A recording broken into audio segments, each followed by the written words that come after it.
참을 수 없는 존재의 가벼움. 우리는 삶을 기본적으로 무겁게 생각한다.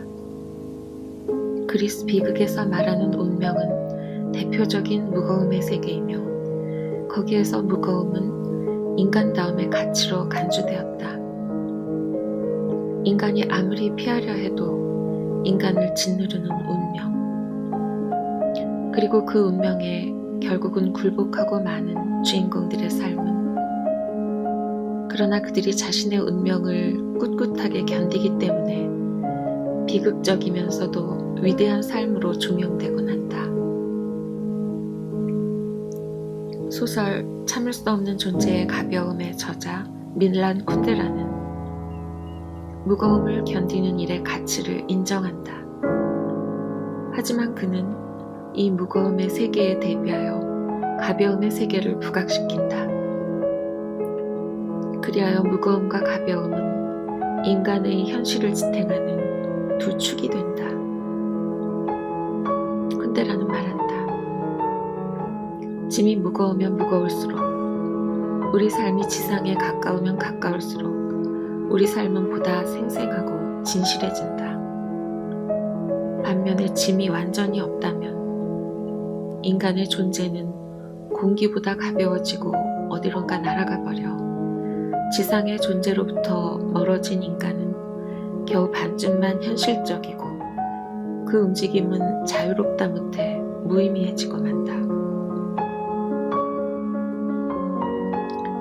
이 소설의 영문판 제목은 The Unbearable Lightness of Being이다.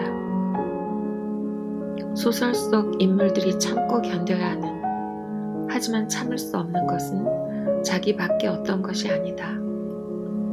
참을 수 없는 것은 존재가 가벼운 것이 역겹고 괴로워서 존재의 가벼움을 품고 있으려 해도 도저히 그럴 수 없다는 뜻이다.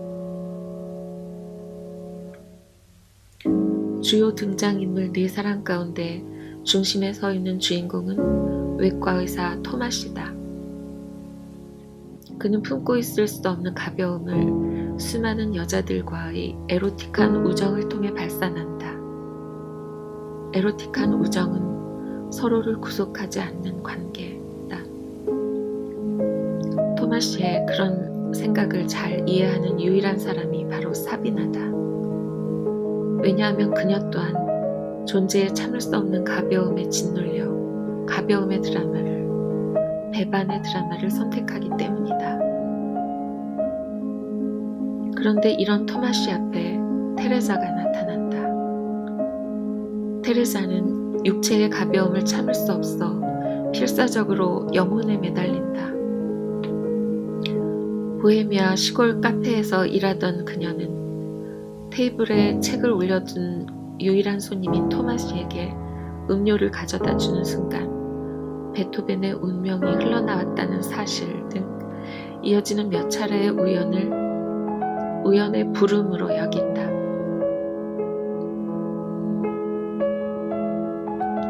우연만이 우리에게 어떤 계시로 나타날 수 있다. 우연은 인간의 의지나 의도와 상관없이 뜻밖의 주어진다는 점에서 피안의 섭리를 느끼게 하고 운명적인 필연을 부여한다. 무거움, 필연성, 그리고 가치는 내면적으로 연결된 세 개념이다. 필연적인 것만이 진중한 것이고 묵직한 것만이 가치 있는 것이다. 두 사람은 결혼을 하고 프라하를 떠나 취리히에 정착한다. 그러나 토마시에게는 자기에 대한 테레사의 사랑이 마치 그의 발목에 채우는 방울 같다. 그래서 그는 자신의 여성 편력 때문에 외로움을 느낀 테레사가 프라하로 돌아갔을 때 파르메니데스의 마술적 공간에 들어가 존재의 달콤한 가벼움을 만끽한다.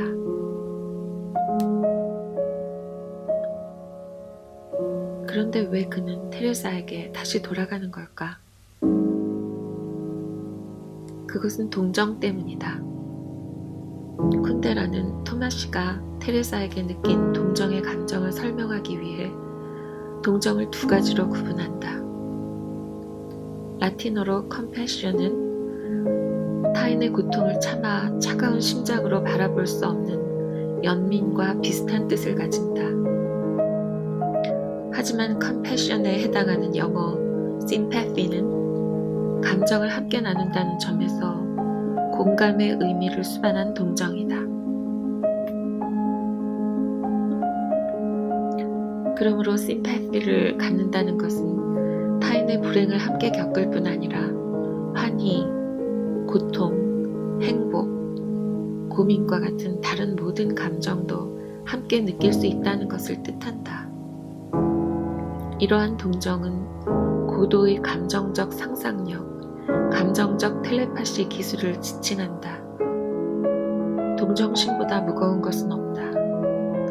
우리 자신의 고통조차도 상상력으로 증폭되고 수천 번 메아리치면서 깊어진 타인과 함께 타인을 위해 타인을 대신해 느끼는 고통만큼 무겁지는 않다.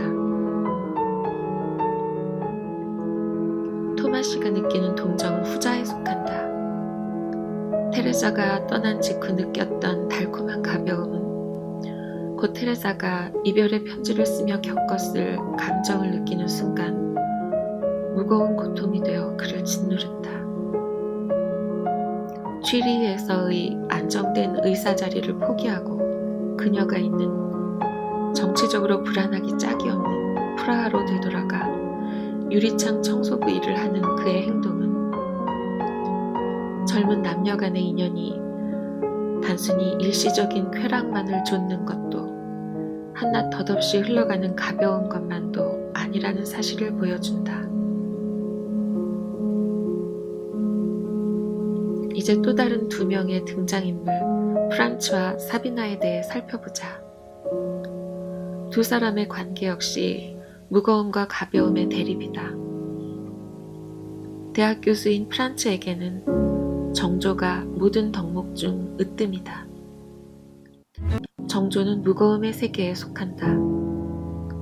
그에게서 정조를 지키는 삶이란 거짓이 없는 삶, 진리 속에서 사는 삶이다. 정조는 충직이요 가장 바람직한 가치다. 그는 사람들 앞에서 자신의 모습이 그들이 없는 곳에서의 모습과 같아야 한다고 믿는다.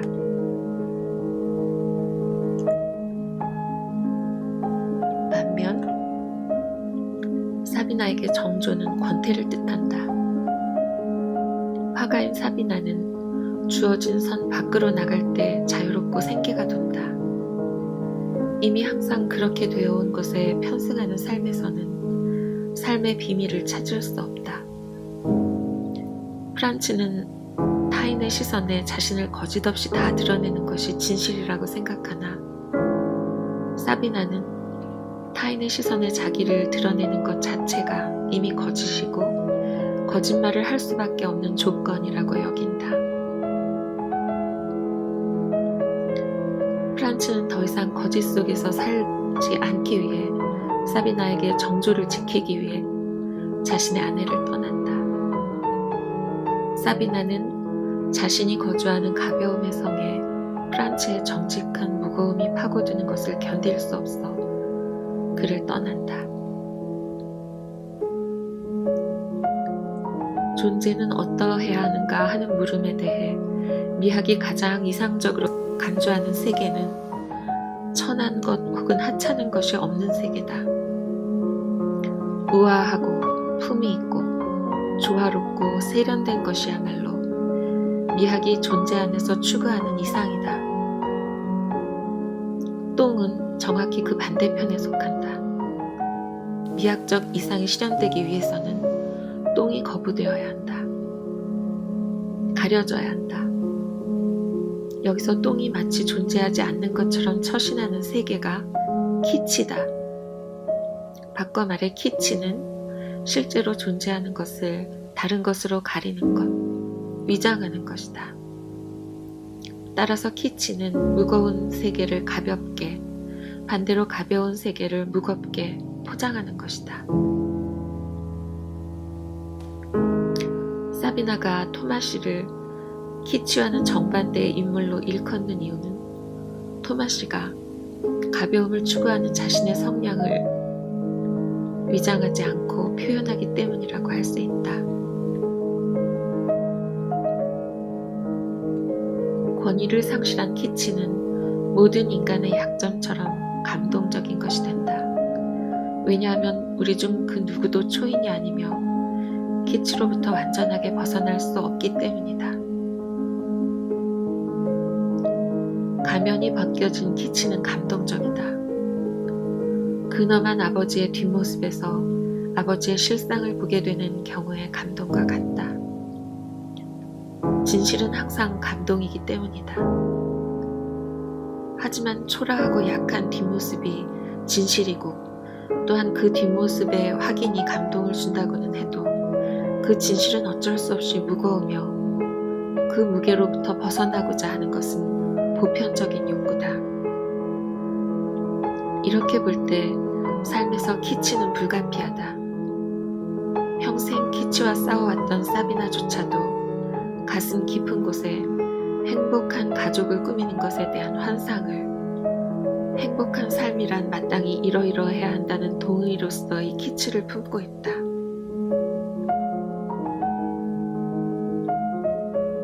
우연을 운명으로 받아들였던 테레사와는 달리 그녀를 따라 무거움의 세계로 발을 들여놓으면서도 우연이 과연 필연인지 의심했던 토마시는 마침내 그녀를 진정으로 사랑하게 된다.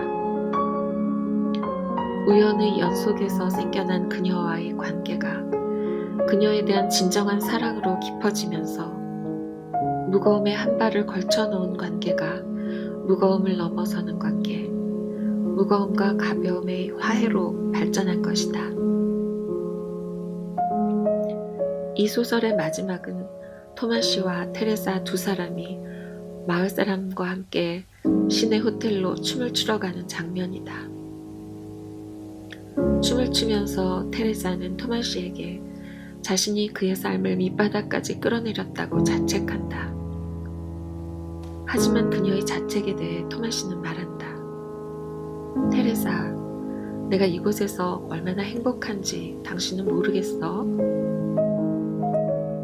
자신의 의사라는 직업이 깊은 내면의 욕구에 따른 것이라 믿었던 그가 병원을 그만두고 유리창 청소부가 되었을 때 그는 자신이 어떤 중요성도 부여하지 않는 일을 하면서 그것이 아름답다 생각했다. 그는 위대한 필연성에 의해 인도되지 않는 일에 종사하면서 일단 일을 끝내면 모든 것을 잊을 수 있는 사람들의 행복을 이해하게 된 것이다. 또한 토마시가 테레사와 시골로 내려가 마을 사람들과 함께 농사를 지으면서 발견한 평화와 행복은 관계의 가벼움을 버리고 직업의 무거움을 버린 무거움과 가벼움의 화해에서 온 선물이었다. 누구나 인생을 한 번만 산다는 것은 전혀 살지 않는 것과 마찬가지다. 그래서 어떤 비교도 어떤 선택도 무의미하고 덧없다 라고 생각했던 토마시에게 테레사와의 삶은 한 번의 삶, 단 한 번뿐이기에 참으로 소중한 삶이고 진정한 행복을 누리는 삶이 된 것이다. 토마시와 테레사가 트럭사고로 사망했다는 소식을 알리는 편지를 읽었을 때 사비나가 놀랐던 것은 토마시의 그런 변화를 확인했기 때문이다. 그들은 가끔 이웃 마을에 가서 호텔에 묵었다. 편지의 이 대목이 그녀에겐 충격이었다. 그것은 그들이 행복했다는 것을 증명했다. 사비나에게 토마시는 여성 편력으로 유명했던 돈 후안이 아니라 이졸데에게 지고지순한 사랑을 바친 트리스탄으로 죽은 것이다. 하지만 그녀는 생각한다. 테레사와 토마시는 무거움의 분위기 속에서 죽었다. 그러나 나는 가벼움의 분위기에서 죽고 싶다. 그 가벼움은 공기보다도 가벼울 것이다. 파르메니데스에 따른다면 부정적인 것이 긍정적인 것으로 변모하는 것이다. 무거움과 가벼움의 화해를 통해 진정한 사랑과 행복을 발견한 두 사람과는 달리 사비나는 마지막까지 가벼움의 세계에 머물기를 여전히 바라고 있다. 행복한 메루소 중에서 유현식 즈음 아카넷